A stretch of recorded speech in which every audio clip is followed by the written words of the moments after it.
Ideas, imagination, inspiration, MacroWorld. Here's your host, Ray Scott. Hi, great to have you here for another episode of MacroWorld. Now, in part one, we were looking at macro roses, and we looked at some classic treatments for roses. Today, in part two, we're going to add a little something to those images. And as you may have already guessed, it's going to be water drops. And I've got this little sprayer here, which is great for what we're doing. And it will just, do a little spritz here and there, and all of a sudden, the roses will look completely different. It's amazing what a little bit of water can do in macro photography. Let's take a look at the setup. So here's the deal. We've used the water bottle and we've spritzed a few drops on the first rose, on the orange rose, and notice that we're using the other rose as a background. That's going to be your backdrop, and we're going to see that blue rose in our background shot, and we're also going to see it appear refracted in a water drop. And as we move to the back of the camera, you can see exactly what I'm talking about, as we see the blue rose as the background, and it also showing up in the water drop. It's amazing. And it can be really a beautiful thing to do it this way. All right, now that we have the setup covered, what exactly are we going to do and how are we going to approach this? Well, one of the biggest problems that we face, one of the biggest challenges that we face in macro photography is focusing properly. Now, today I'm shooting sometimes at life size, sometimes at 2 or 3 times life size, where focusing is so critical and at times can be quite difficult. I have a technique that I use for focusing when I'm doing 2 and 3 times life size, and I'd like to show that to you right now. So let's take a look at how to focus in really close-up macro photography. As you can see from my setup, I've got a lot of lens going here.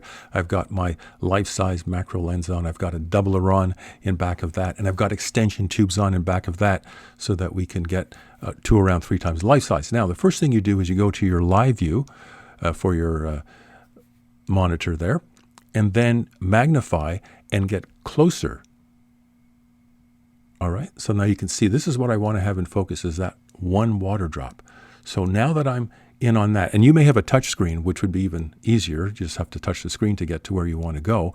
But for me, I had to use some buttons. That's okay. And now I'm focusing, doing a really critical focus on the rose being refracted in the water drop. Once I have that the way I want it, I've got my remote release. I let it go, and there's the shot. For the first shot, we pull back and show you the difference between what we saw in part 1 of macro roses and now part 2 where we have water drops. What a difference a little bit of water can make on something like this, as we see the bigger scene, even though we're up very close to this flower. Up even closer, and we look at what we were looking at before, as you can see the rose. Now, you have to be very careful when you're looking at refracted images, because look at what you can see in the water drop. You can see the rose, the blue rose, okay, but you can also see the black background that I used, the black velvet, and things like that. So, I mean, you can clone these things out if you want in Photoshop or whatever, but it's always a lot better if they're just not there to start with, or perhaps it doesn't even bother you. All to taste, right? Now look at this one. I love this shot because you've got things in focus, you've got things out of focus, and whether it's in focus or not, it's beautiful. Like the water drops as they're sort of tumbling off the edge.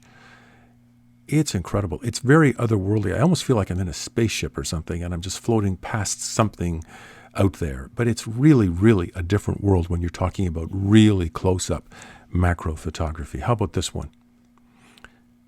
This is in focus to a great deal because I've used some focus stacking here as well.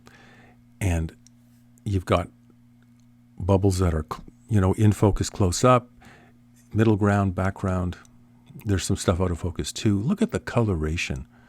Look at all of that. Look at the water drops. Look at some of the water drops that are refracting the orange rose that's in the background out of focus. And there's several that are doing that. It's the color. It's the texture. and this one. Look at that. Really, really close up, about 3 to 3.5 times life size.